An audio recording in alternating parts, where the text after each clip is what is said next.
My dearest friends, welcome to my channel. I'm Kelly Mercieca from Heart to Heart, and I'm back with another episode of this series of interviews, What is Channeling?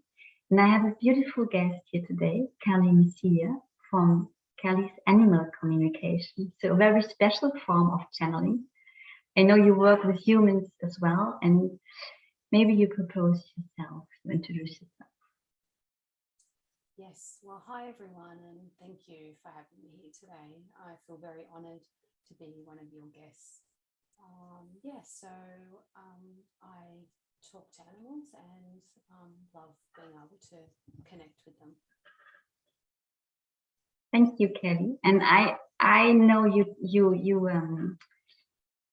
a healer or communicator for human beings as well. Yes, I do both. Yes, I do healing for people and for animals, as well as readings for people. Yeah. And I have the honor. I have animals around me, not just Melissa listening. I had some very, very beautiful healing sessions for the cat lying there on Melissa. The first one, when she was really physical ill, she was coughing and it was so soothing for me. And every time I get the messages, you write me an email with messages from Melissa, I'm crying because I feel her energy in these messages. And I've got the feeling these healings are not only for her, they are for me as well. And it's doing something between us, what is deeply, deeply touching. And I have seen for myself, so I normally can well communicate with her, so we understand each other. But when I'm in fear that she could have something, I don't know, what would be really, really hurting her, then I'm blocked. When I'm blocked by my fear, and you have helped me so much and her as well. You see, she's totally relaxed now. She knows you. She does. And just I feel very blessed. yeah. Yes, thank you very much. It is. And you helped me to better communicate with her as well, to develop my own abilities of human communication. And just to come to these questions before we go in this deeper, your special gift with animals, when did you find out that you can channel or receive information? Was there a special event, or was it your whole life there? Yeah, a very interesting question. I wasn't aware that I was doing it my whole life, as even being psychic with humans. I mean, there were little things when I was younger, but I didn't understand that. So as I got older and developed, I guess I studied a lot of different spiritual with different teachers and mentors, and along that road I really loved animal communication, so I studied some of that as well.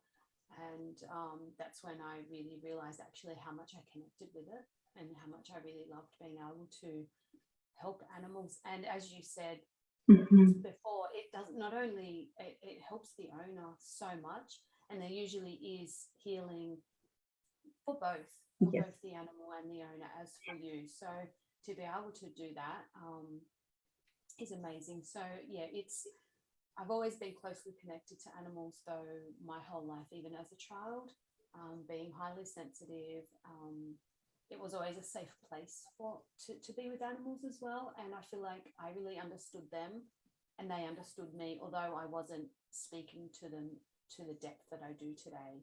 Mm-hmm. Yeah. So there was not a special event. It was like little by little you discovered that you did it all the time, and how that it is a form of channeling or connecting, and but you had this ability for your whole life. Yes, really, I have had it. And it was just through, it's just, I guess, that further development of realizing, okay, like I can do it to that depth of what I do. And I obviously still keep studying and further developing always my skills. But I do believe we can all, as I usually like, we all have different depths of being psychic. I feel as well. So yeah, we can all connect really with animals on some level, as we can with people. It just depends on how sensitive, or I guess receptive or open we are to it.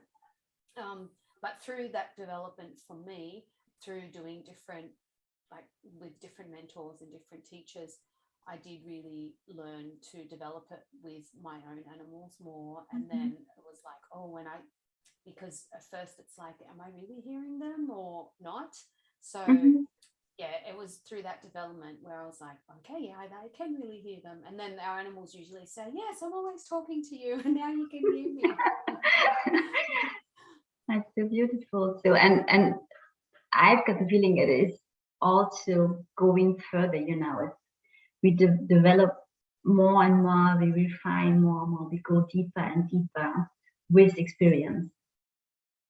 Definitely. I definitely agree with that. And I will be lifelong doing that, because it's innately in me to be a learner, and I love developing, because not only it helps me, is the most reason, is it does help me with my own self-development, but it also helps everyone that I work with, and then inspire others, and to be able to give animals a voice, or like how I helped you and Melissa, like it's so heartwarming to me, and like emotional, and I get so much out of it. I mean, honestly, I get as much out of it as I give as well. I know I receive so much back in knowing that I help people with their animals, because our animals are our family. Yes, definitely. Definitely. And I think often they come to us, or they call us to pick them up, to come in our lives. So I have this experience with Melissa, that she was really sitting on my terrace one day, coming out of nowhere and saying, okay, I'm here. But I think also when you go and you have this plan to have a puppy, the puppy has called you already, and he will choose you. I do agree with that, and I often say that even with my sessions. It'll be like, they chose you, or there'll be something uniquely around it, where maybe someone wasn't necessarily looking for that type of animal. I mean, I even know my own personal experiences. I've been looking for one type of dog, and it was a rescue, and then I just fell in love with this other dog. Yeah, he picked me. So, and even my cat as well. So I definitely do believe that they pick us, and then we have that soul like journey together, where we both learn and develop from each other. Like, it adds so much to our lives, and it's never like, there's always a bigger meaning to it. Yeah,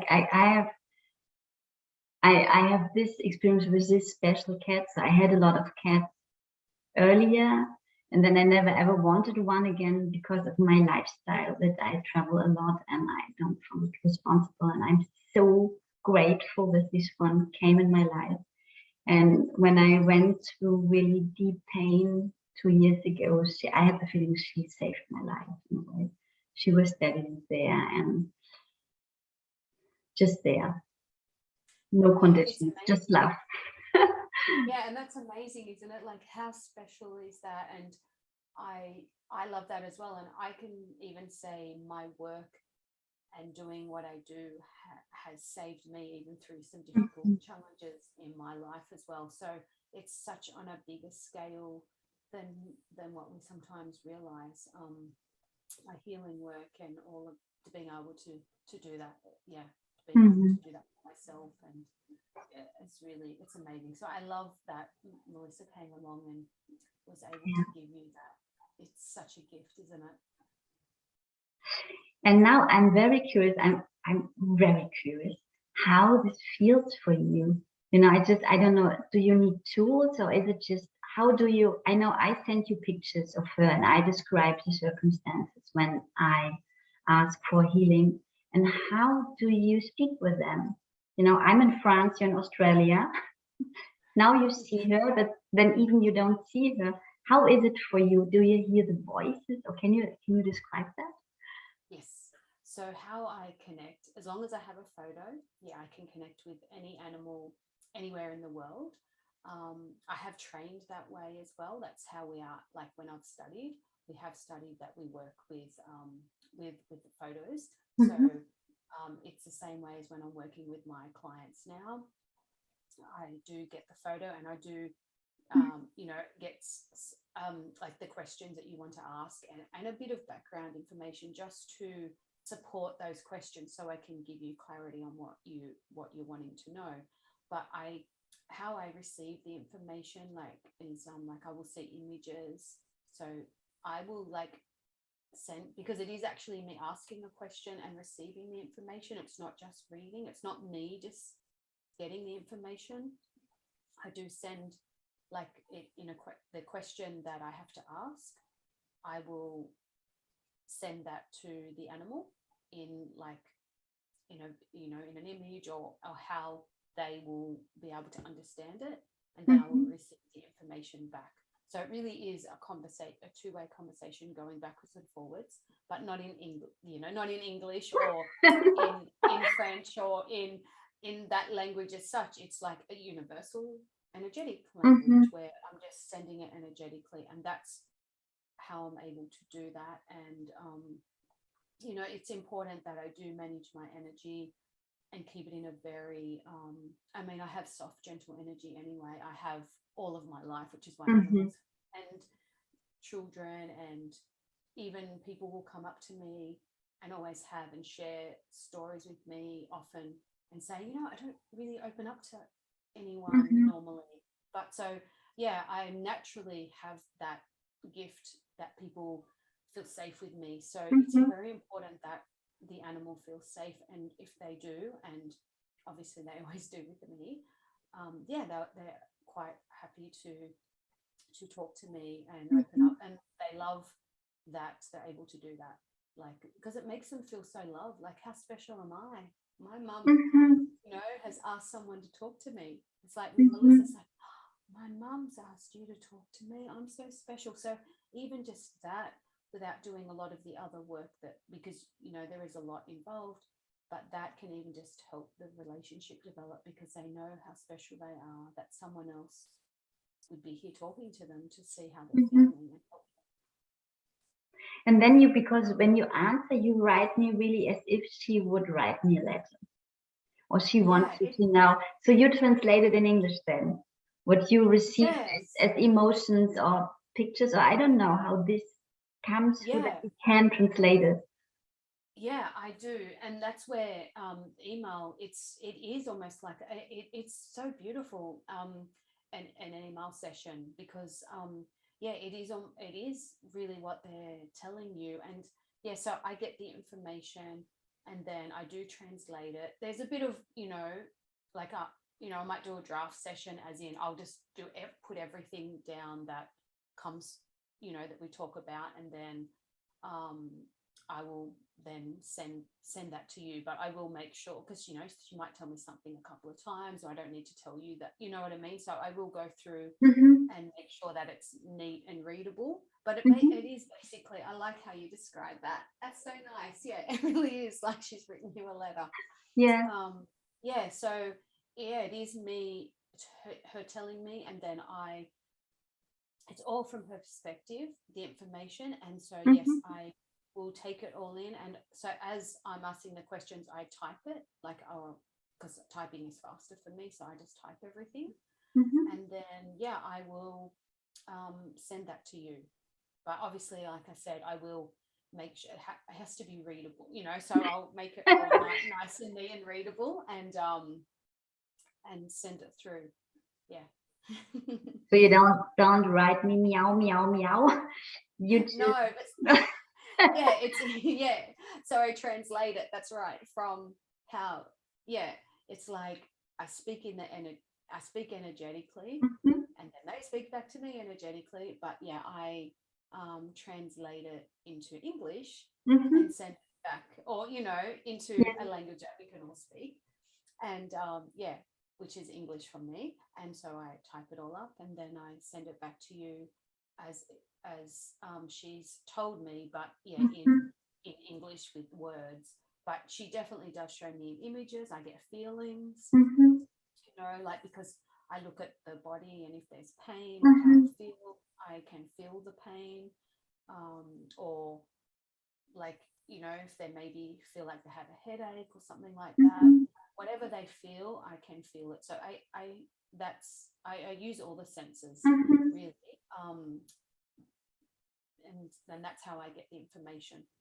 Okay, that's interesting. So yeah, and then I just whatever I get, I put it into words.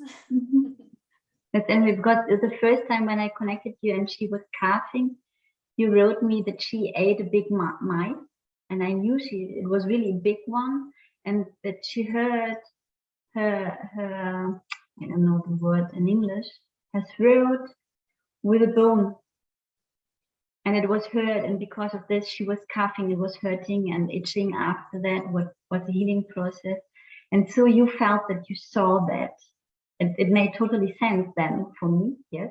Yes, and I love that. And sometimes I don't even, it's not that I'm glad that you reminded me of how in depth the information is, because I just and I don't retain it all, because it's because they tell me, so I write it and then I let you. So but I do remember now the first time I worked with her, yes, and she had the terrible, and I know you were very worried, and Yes. and I know how much relief also after we did the session, and how much she improved. It makes me emotional, because it's so it means so much to me to be able to do that. And I'm going back and remembering, I know her throat felt really so she showed me that, and then that's how I then give you that information of and it's really just them trusting me and giving me that information, me sharing. Yeah, I think this is experience as well, no? To trust these informations, to really know this is really what she gave me, or this animal or another animal. Yes, that's right. And that's where really working on my trust, like me trusting, which is where it really comes down to me having to do a lot of my own self inner work, because I need to know that information I'm getting is from Melissa, not me. It's not my own self, and have to really separate that. So it really does involve a lot, and I continue to do that, a lot of healing work, so that I'm able to be there to hold space, and know that they're giving me that information. And sometimes it's really funny things that they can say, or it's like, but really important things as well. There's a lot of emotion, and I'm very emotional, so I love that I can help. I'm very sensitive to emotions and holding space for people in difficult situations, and for animals. So I love that I'm able to do that. It's very rewarding. Yeah, it does take practice. It's like with anything. It's like, even with psychic readings, it's just that practicing and trusting that information, it's kind of similar in a sense. And I just can tell you that I read the words, and for sure I don't think that Melissa speaks English with you. And what is touching me, the words are touching me already, but the energy, I feel really her energy in the words when you write. And this brings me always to tears. Or sitting with your emails, crying and saying, and I love how big and beautiful your heart is. It's quite similar. I know I have a very big and giving heart as well, so we're very similar in that way. And so I love getting that feedback and from you as well, how much it has helped both of you and develop your relationship and understanding of each other. And it is really their energy in that, even though it's so much more than the words, isn't it? It's like, so you really fit, because it really is. It's like I translate it into the words, but there's so much in those words, the energy, everything behind it. And because you're very aware of energy, you would really Yeah, I feel that. which I love. Yeah, and it's a vice versa as well. You know, you said that she is touched, that I want to know how she feels. And I'm touched that she wants to let me know what's going on in her. So we have, again, the healing for both of us in that. Yeah, and it's amazing, isn't it? Because we always want to, improve communication because I always feel like the world is such a better and happier and more harmonious Yes. place when we have good communication. And Yes. so it's whether it's with our animals or not, right? So then it's like, oh yeah, I understand why they do that. Mm-hmm. Because we may think that we know, just like with a romantic partner or anyone else, Mm-hmm. I kind of liken it. So it's the same thing when we think, oh, that's why they're doing it. But then when we really ask and we really understand, oh, they're doing it for that reason, it can really help us in understanding and being more patient. Not Mm-hmm. you are very patient anyway, but it just, we can say, oh, yeah, and we look at the bigger picture Yeah. and it makes us, like, it makes Melissa feel safe and you feel safe and Mm-hmm. just that connection grows, doesn't it? Mm-hmm. And so to come back, when you work with animals, I know you work with photos, and it's the same when you work with human beings. You don't make one-to-one session like we need here. You work with a picture and questions, or how do you work with? Yeah, I do. I actually do both, and even with the animals, like I always still work with a photo.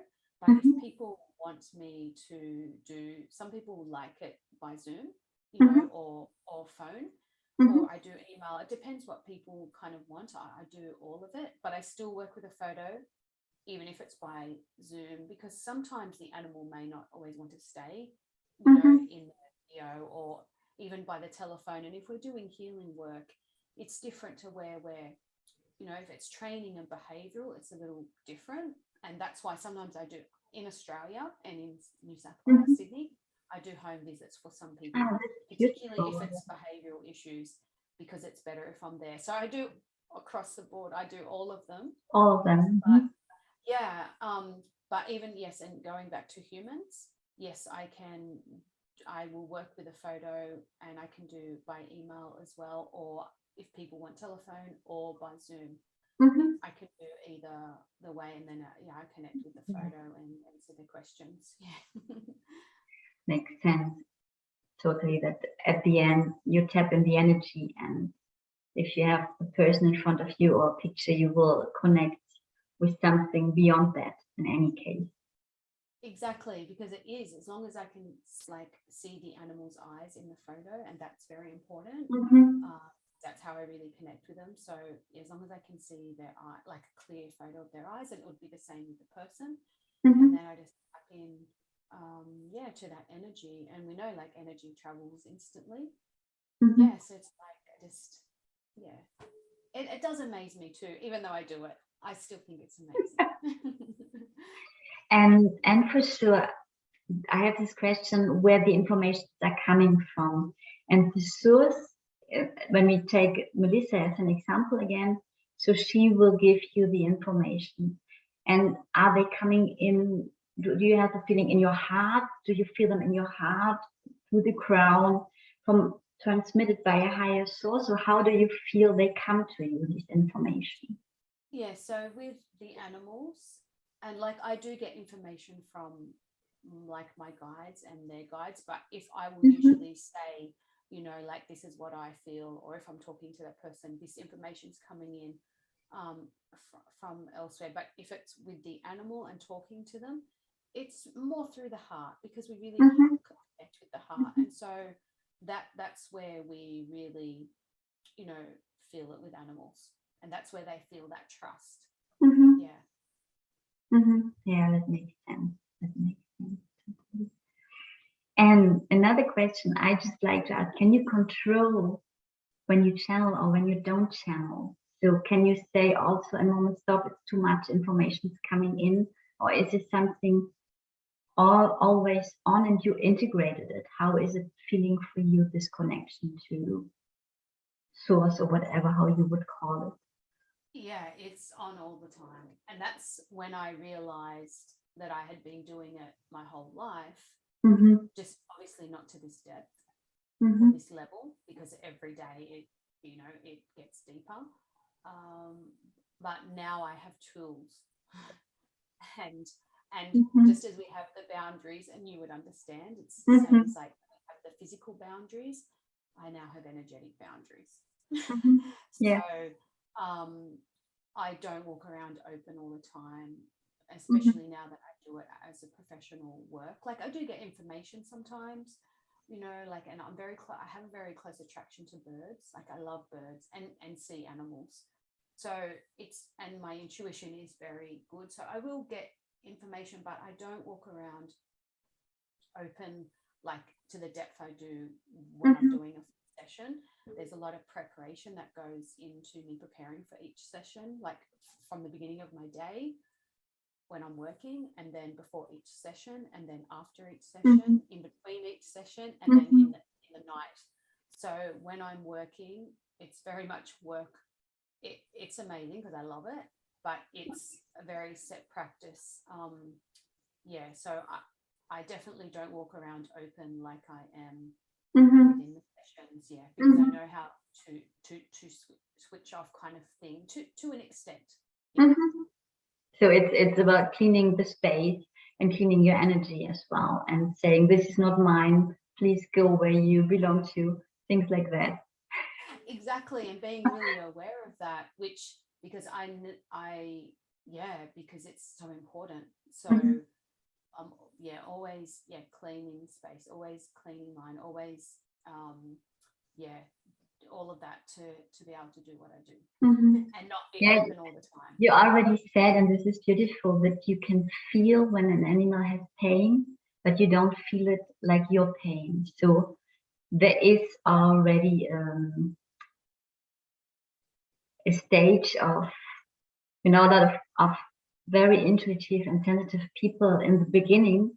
They don't know that they feel other people's or animals or feelings. They don't know. They think it's all theirs and they're processing for others. And this is such a huge learning process for most of us. I don't have this, luckily.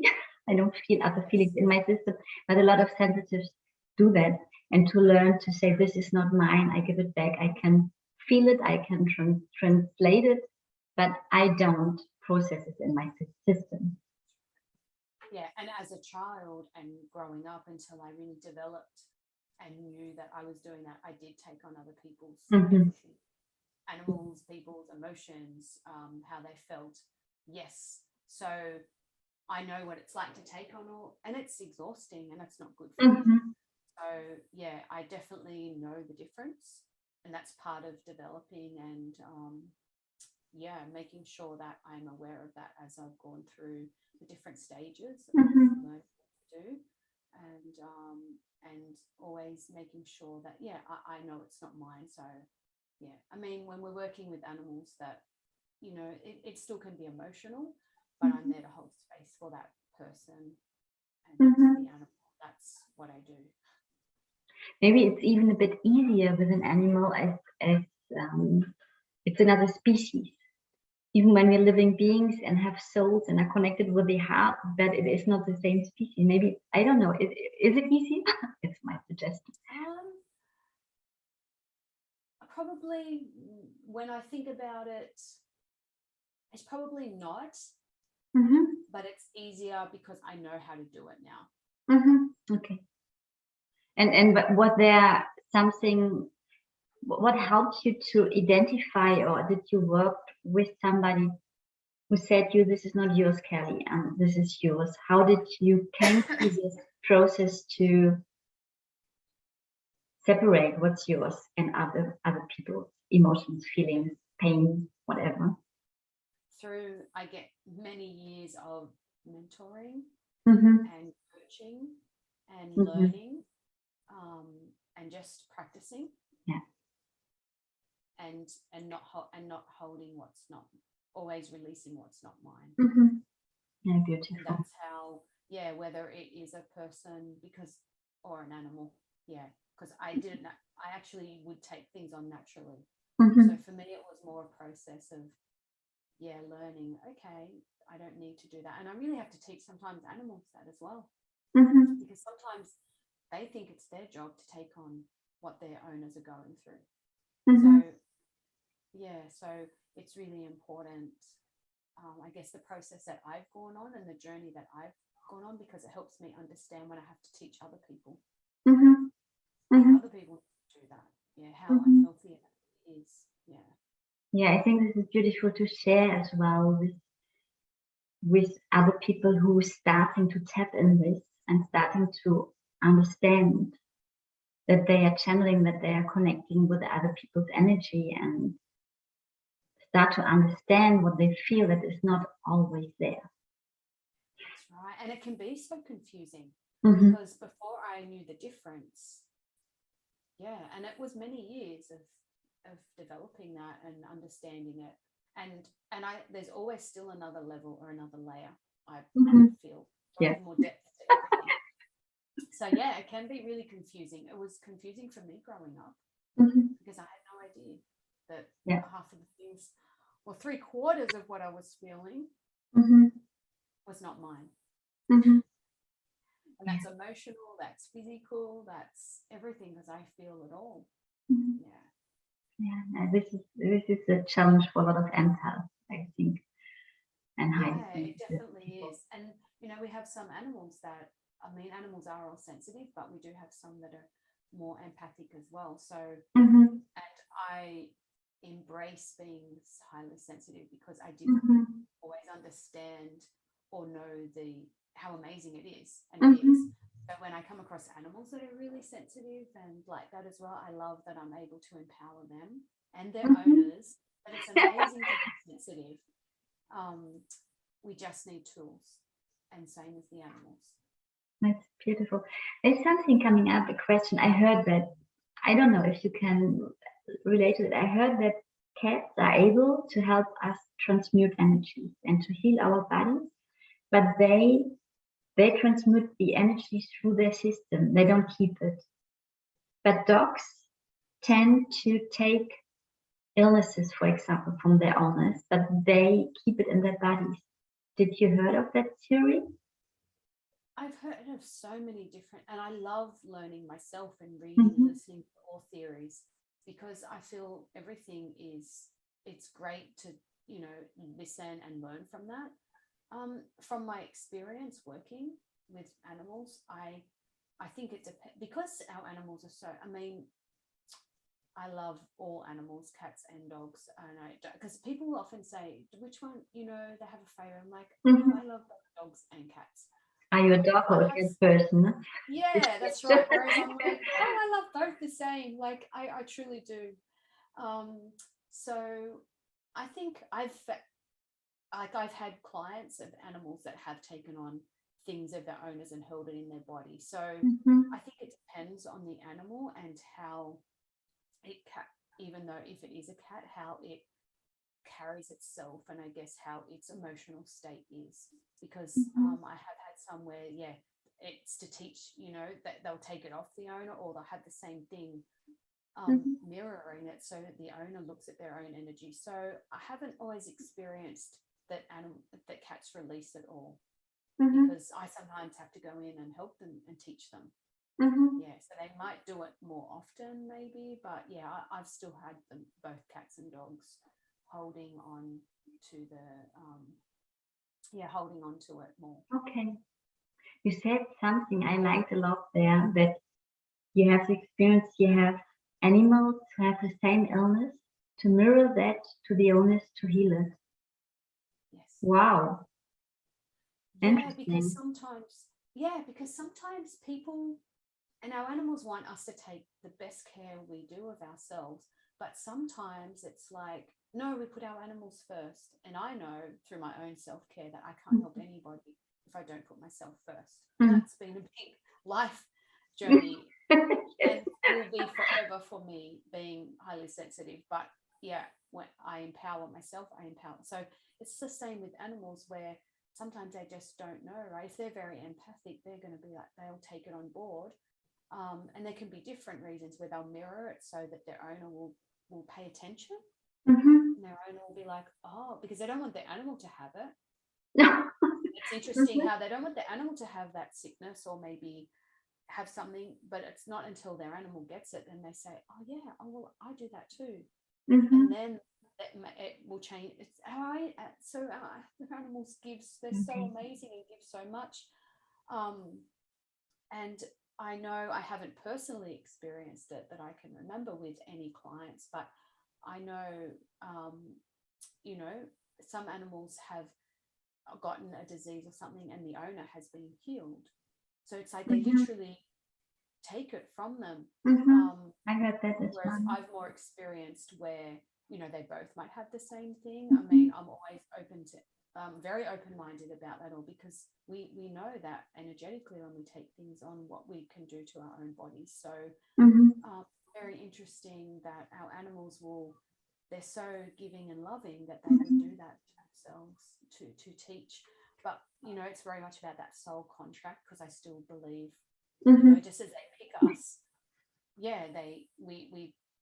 we kind of come to those agreements before we come to earth, really. It's like, okay, it's going to be our soul, our journey, and I'm going to take this on. And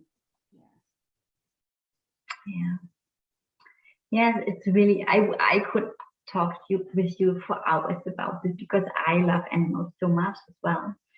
And I will go to the next question.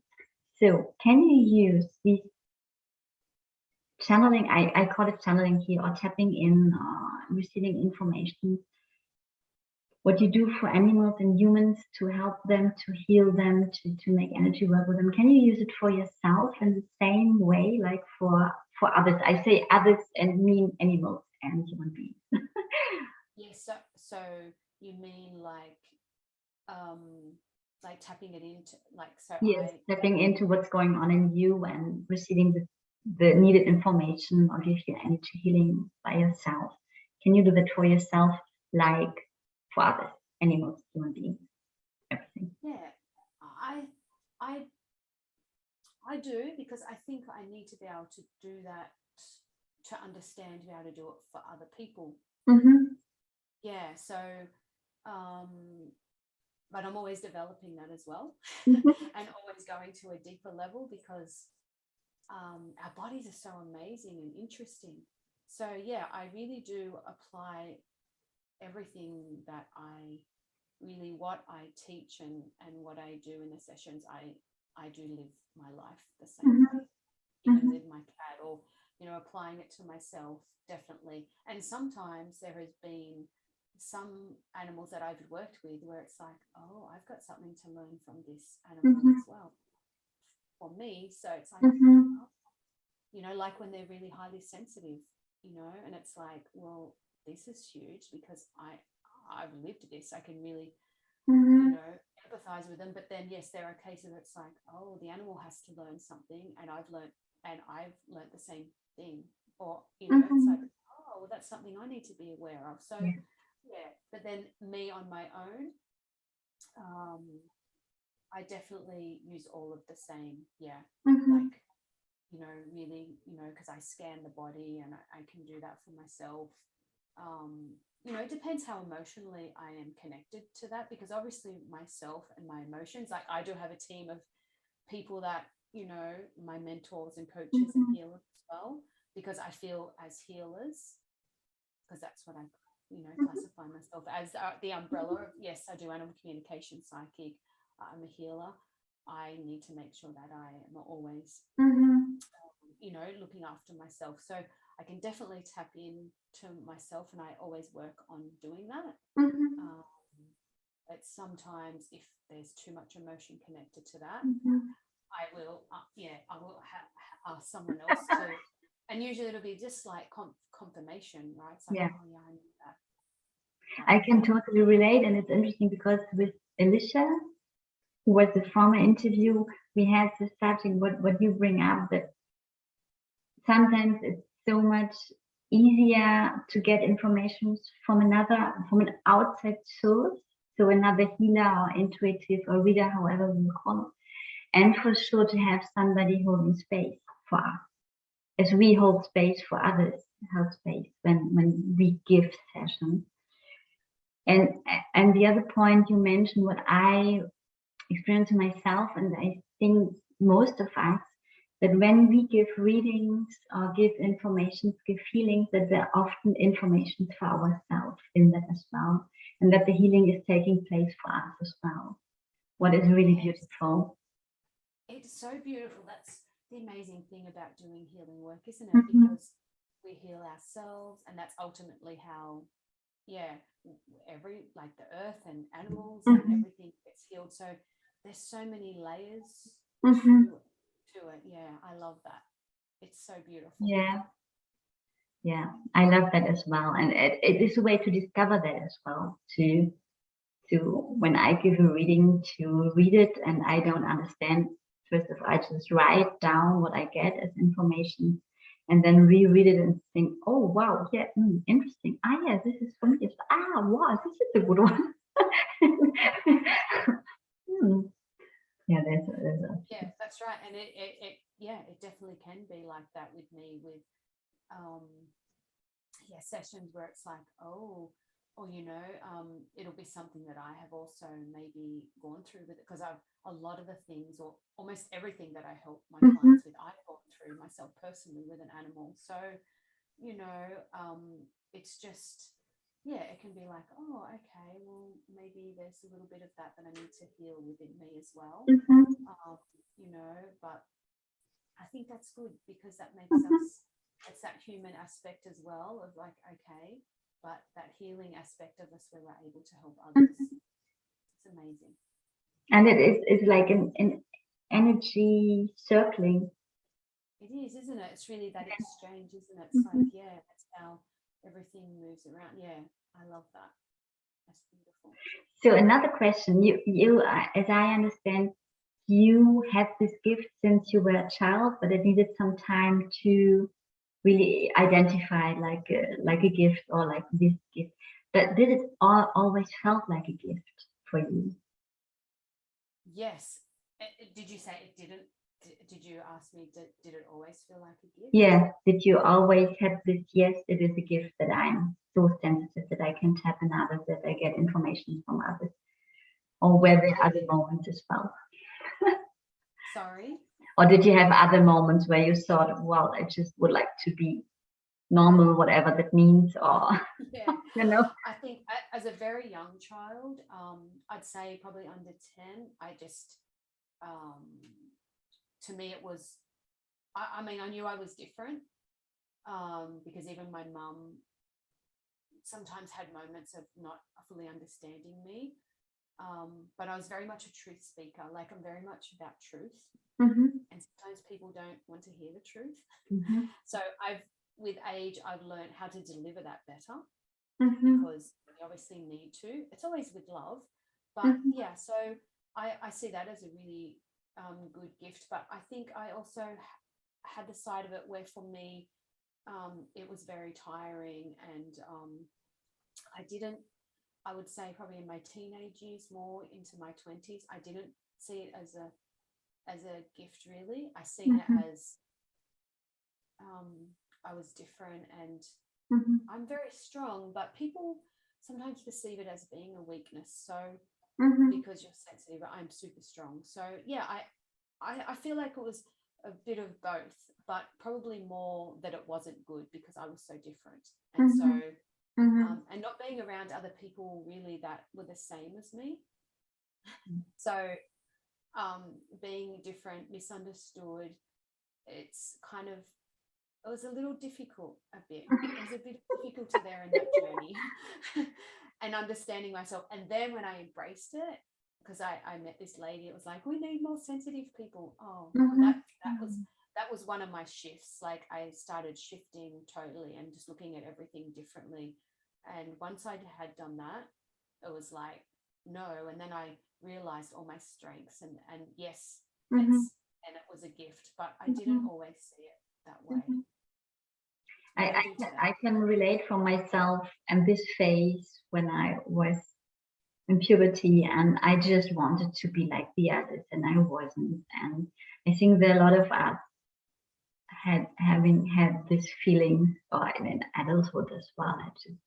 I had a long time this, why is my way so different? Why I'm not like the others? Why I'm not normal?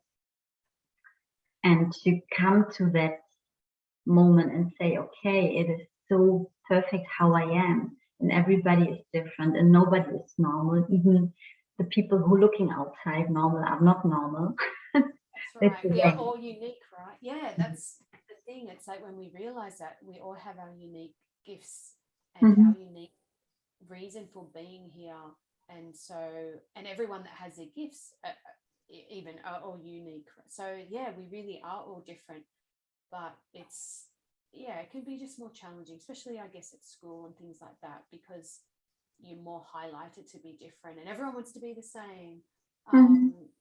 Yeah, although like I would, you know, I would always embrace that if I didn't want to, I was very strong in that if I didn't want to do something, I wouldn't do it. Like I was very strong in that sense because I knew that of my sensitivities.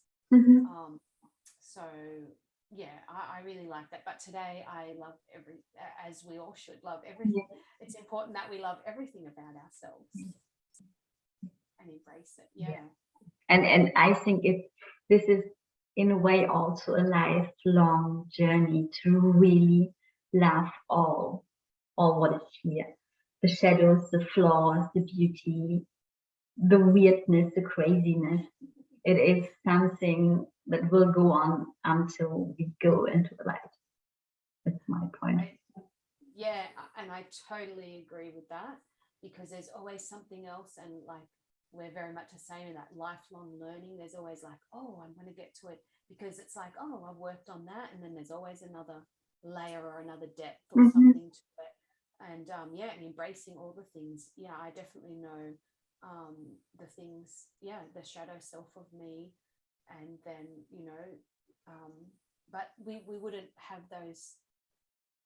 It's the balance, isn't it? It's all about that balance. So yeah, it's embracing all parts of us, just like everything. Yes. It's like Earth has different seasons and everything. It's like, okay, just embrace it all. But it is a lifelong journey. And I think that's where sometimes people don't know that or realize that, especially early on. It's like, oh yes, I'm doing this, but it's like it never ends. And that's a good thing. It's like always continually an extra depth, which I love. Yeah. I for me it feels like these layers. Even you have the same challenge again, but you are always a layer deeper until it is peeled off and gone. So it's more like a spiral, like going in circles, even when sometimes it feels like going in circles. Yes, I totally relate to that, because it's like, oh, I've been here and then I would be hard on myself in the past about things like that. But now it's like, well, okay, yeah, I speak to myself very gently and lovingly, and because if we can do that to ourselves, then that's really how we can do it for everybody else. So yeah, I think that it's really learning to love, like you said, it's learning to love everything, truly really loving everything about ourselves, which is beautiful. And then we inspire others. Yes, that's absolutely. I always wanted, that was one thing as a child and even as a teenager, like I always wanted to help people. I always had that big aspect. It was very important to me. And the most time when I could help anyone was when I put myself first, which is why I like teaching and inspiring others, because it was like, well, when I was full, that's when I really made the most changes, because people would be like, oh, what's she doing? I would have people ask, what are you doing? Oh, what's that? You know, they want, so instead of, so it was really that shift. Once I had that big shift, so I think that's amazing. Yeah, absolutely. I totally agree. And I think this is also the next step on our journey, that we unlearn these helping others or this need to change someone. And even when we can see the potential, and there's a part of us still wanting to jump on and say, do this and do this and this, and then breathe and say, no, I stay here with my energy, I pull it back to me, and I leave the other person. And if the other person wants advice, he or she can come. In case of human beings, but maybe you may attract animals as well, in this case, and leave them, make them their own way, their own exploring journey, saying, yes, this is okay, this is not okay for me, and being ourselves. Just that. Yeah, it's so important, isn't it? And that's part of when I feel like most people that are like us, where we do healing, and we really want to help people. And to be honest, I don't like to be told what to do either. Like, I never have. As in, if I ask for help, yes, but I know the right to go to. So in that instance, yes, I will definitely take on the guidance. But if people, sometimes, if we're not wanting that guidance, if we're not wanting it, then it's not really, it's like we don't really take it on board anyway. So I really learned that as well. It's like, well, they'll come to me if they want to, and if they don't, it's their journey. So it's really separating myself from that person, and it is a big journey to do that and accept that. But it's really important, as you said, it is, and that's the only way people learn too. Which was one of the big things that I had to realize. It was like, well, I can't run around saving everybody, and that is not my job. No. When I realized that, I was like, whoa, that burden is huge. This weight that was falling away as well to save the world. It's like, I don't have to do all that. Oh, that's so good. It's such a relief, but it is a lifelong. I do have to remind myself of that. I mean, in different ways as it goes, but it's like, and I'm always happy if someone. But, I always say, even with the most guidance that I would give anyone, it would always be to get them to listen to themselves. Like, it wouldn't be what I think's best for them. It would be like, because we really do have the answers within ourselves, like for ourselves. So it's really guiding that person. And I guess even through the sessions that I do, it's like really guiding people to listen so that they can get those answers themselves. This bring up, I made my little notes what I can ask you, especially for the animals.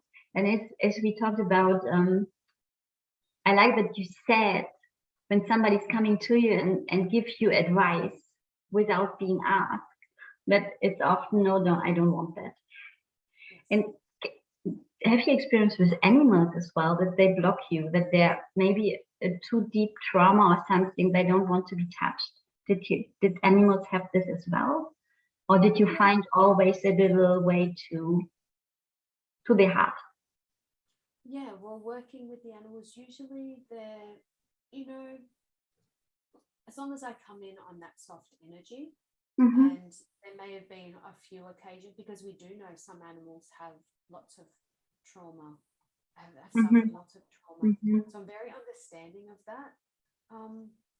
I haven't had any animal that's really totally refused. And as we know, we all have free will. And that's what I always say, like, even with animal communication, it definitely works. Like, it works. But I can't make the animal, if an animal, it's like, if that, depends how long they've been doing a certain behavior. And if they've been doing it for a long time, I can't make them. I can talk to them. And so, yes, there are some animals where they have never not talked to me. They will always listen, or, and, I always offer them healing. Like, there's always healing within a session as well. And that's so important. But it doesn't mean when we finish the session, because, I do the work with the animal, but it is also up to the owner to then, and they have free will as well, to take on that responsibility. If I suggest certain changes, it's up to the animal and the owner to both do that. So there is accountability there where, I can ask them, but yes, there are some animals where it will take more work, and then the owner as well. And some owners may not see everything as clearly as what I'm saying as well. So, This is so interesting. When I listen to you, I got this image, like in family structures, sometimes the parents have a problem, but they don't want to act it out. So the child is becoming the problem. Oh, yes. And they have a problem child that has to go to therapy, but not the parents. They can stay on a surface clear. And when I listen to you, I got this image that when there's a block, it is not really the animal. It is an owner who wants on a surface another behavior, another something healed. But on another layer, like this behavior is helping the owner to stay in whatever. And if the animal would change, the owner had to change as well. Right. And that can be scary, Yeah. right? So yeah, so there's so many layers and depths to even what I do. And when you're talking about really, it's true. I mean, there are so many, you know, I was one of those children where I was very sensitive as well, right? So it's like, well, here comes the one that not causes trouble, but yeah, I was the one that highlighted everything. Yeah. So yeah, right. So it's like, but really it's not just like, it's so like that. Why I have to look at the whole dynamic in every family and say, okay, everyone has to, and that's how I'm like my training and how I do my animal communication, and everyone does work slightly different, but the way I am trained is that everyone does have to take accountability for the change to happen. And yes, sometimes it can be the owner blocking it. Yeah, you will find, and I will find that more than the animal. The animal, yeah, yeah, you that know, makes sense, and that the animal is adapting of what is asked to the animal to stay in the structure. That's right, And because they have to survive. responding like a child. It's doing that.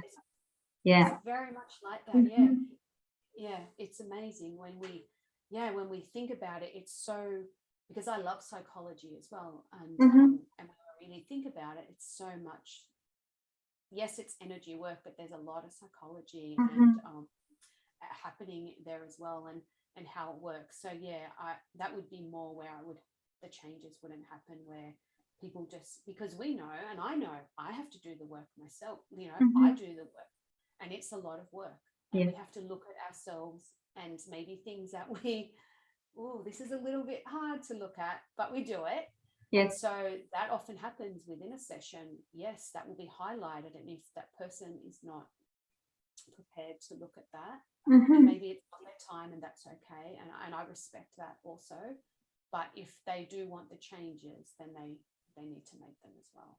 Yeah. Interesting. And yeah, I can feel that. So I have this question as well. Do you think that different people channel different messages? And on one part, it's already answered if you have this special communication with animals different than other intuitives I talk with who are mostly talking with human beings. I can specify, I can make it more specific. My English is sometimes weird. For you, do you think that different animal communicators would receive different messages from the same animal? Yeah, I think it would depend on, I guess, they might perceive it slightly different, because we do know with different human, like you go to a different reader, you might get it slightly different, or it's what we pick up. So I would say they will be similar. But and what we always need to remember, and that's what I always say, even with my clients, all the information I get is what the animal tells me. So whatever they tell me is what I tell you. You know, with studying and being with groups of us, most of us do get similar information, but one person may get something that the other one doesn't.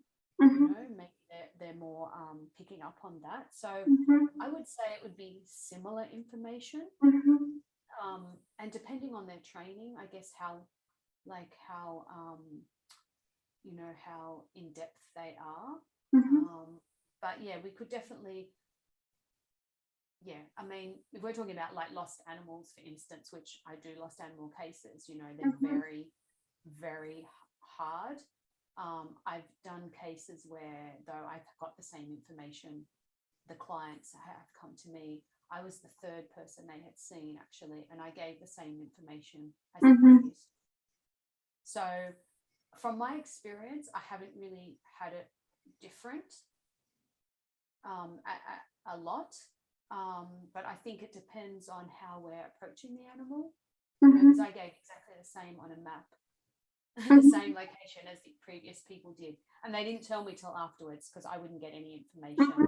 I only go with the factual information. And then when she said, oh my gosh, it's such a coincidence, you've given me the same location on the map as the other two, and I was like, yeah, well, I know what I do work. So I feel like it would be more maybe the way we interpreted it from the animal, and then so it could be slightly different, but I don't feel it would be completely different. There might be some aspects. Yeah, I can imagine that this is the question of resonance as well. That you as Kelly and with who you are, might resonate different with an animal than another person, or with aspects of an animal. So you will get more information in that direction. That's right. Yeah, and that's where I feel like it. And that's why it's important. I guess it's like, even if you have a doctor or a hairdresser, you have to resonate with that person. And if you do, it's like, because we all have people we align with, right? Yeah. So I think, and that's okay, because I'm not going to be for everybody. I mean, I work very much from my heart. I'm, very genuine and big-hearted. So I usually attract kind of like the same kind of like minded people that like to do that, and I think there's someone for everyone. So and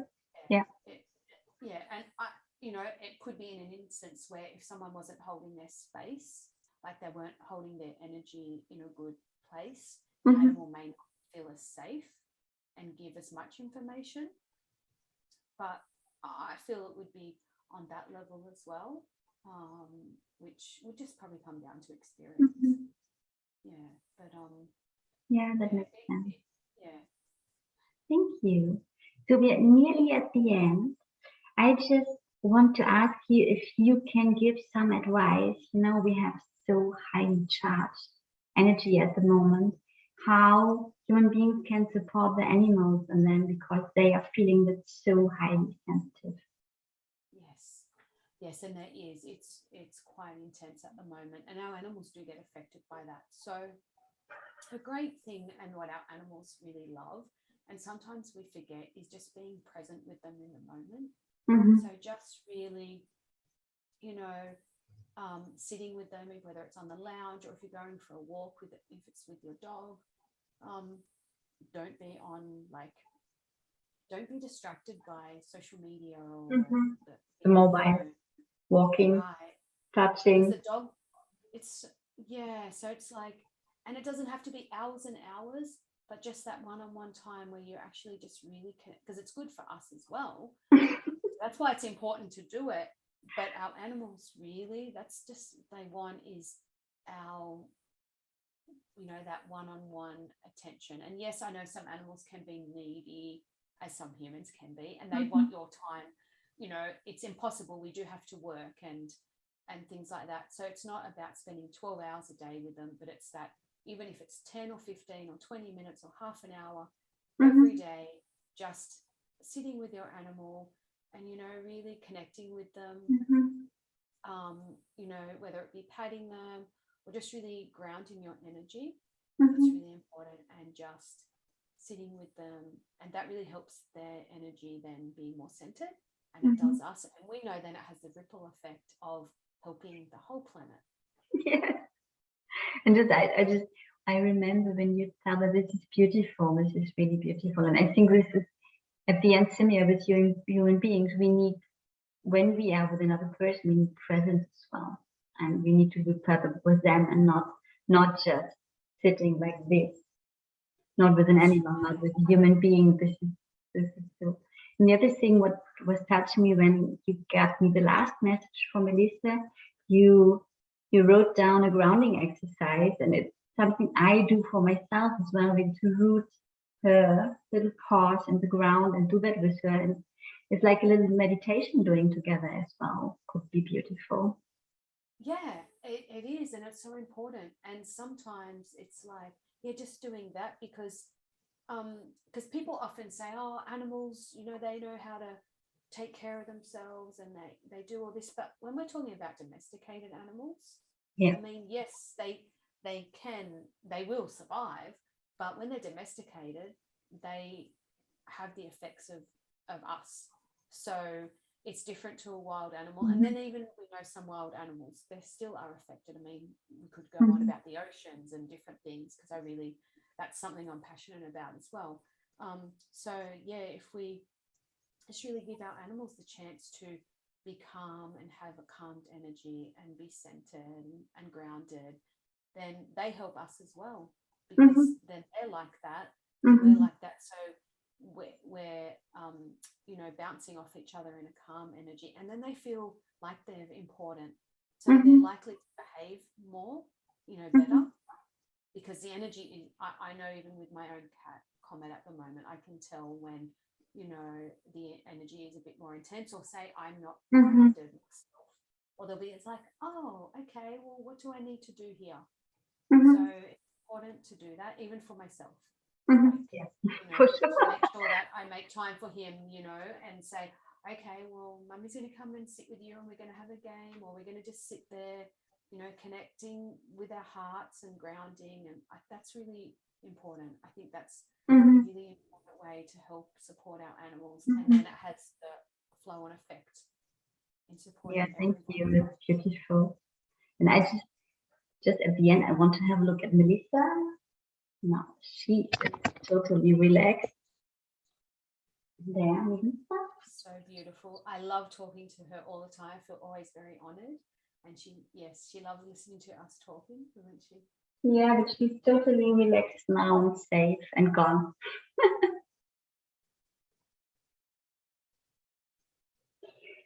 Thank you very much, Kelly. So it was a pleasure to talk with you. It was really you gave me information I never have heard that. And if you like to, I give you the last words to our people watching this, our public. Yes. Thank you, everyone, for listening today as well. And just, remembering how precious our animals are, whether they be domestic or even in the wild, and just, taking your time to actually look at them as being, a sentient being, and then just really being acknowledging how blessed we are that we get to share the earth with them, and it will make such a difference to their lives. Thank you very much. It was beautiful. Thank you for being here and sharing so openly.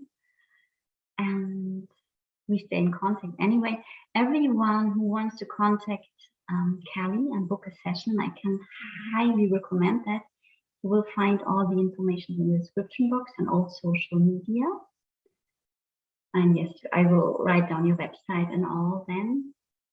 And that. And thank you for being here until the next talk. Bye.